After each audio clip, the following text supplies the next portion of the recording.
Hi everyone, Marv Eisen from Timeless Dollar. You're looking at the chart of the S&P on Friday, January 29th, and this is the full day's chart, and I just want to do a chart reading exercise today to go over the probable entry and exit points.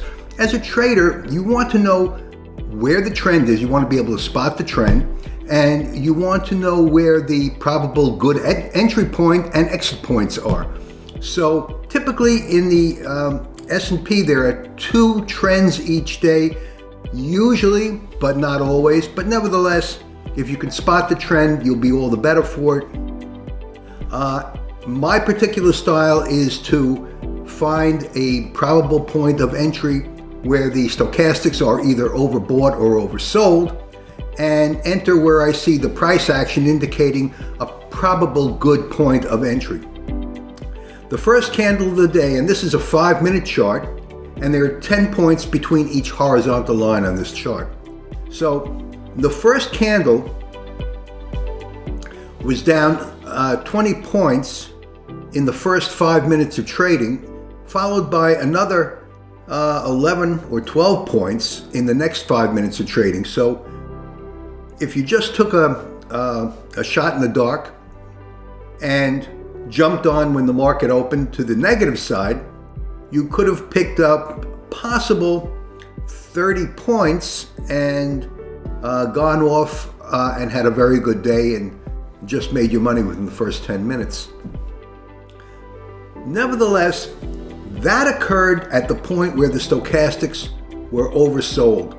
And to jump in when the stochastics are oversold is not something that I would typically do because it's not, to me, not high probability, but nevertheless, doable trade. Then at the 15-minute mark, we have a hammer. It's not really a really good indicator because this one has a relatively short tail.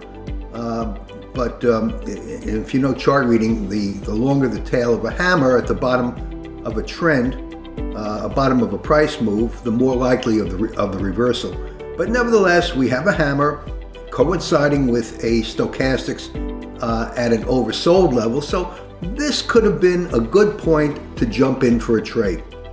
And if you did that, you could have, and if you stayed on here, we have a red candle that might have shook you off, but if you stayed on here, you probably should have gotten out somewhere over here where we have another hammer forming. But nevertheless, if you did stay on, as the stochastics were rising,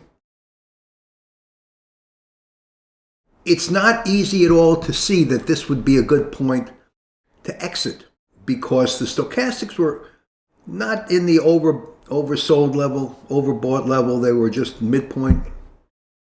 So if you weren't greedy and you just took the bounce at 15 minutes and stayed in for 15 or 20 minutes, you could have done pretty well. But again, the stochastics were not giving an indication of an entry or exit. Over here at 10:20, the market reversed and there was a trend downward that was not at all evident from price action on the candles. So this would not have been a high probability point of taking a trade. Through the rest of the day, most traders don't trade until 2:30, 3 o'clock. So let's take it up to the 2:30 point. At 2:30, the stochastics is seemingly overbought, but price action really initiated before then. So, and if you jumped on when the stochastics were overbought, you would have been wrong because the market rose from there on. Again, the stochastics were only in the midpoint when the market had a momentum move over here. And at this 3 o'clock area, if you spotted the momentum, you could have jumped on for 10, 12 points. The market seemed to have topped out here, and at 3:30, thereabouts, this is the 3:30 area. Notice what happened. Notice that we have a ceiling, a point of resistance at 37.40, which matches this point of resistance earlier in the day. And with the stochastics being overbought, you could have jumped on over here. And this is what I would consider a high probability trade, to get on somewhere over here at 37.40 and ride it down to 37.21. You might have gotten shaken off over here on this green candle.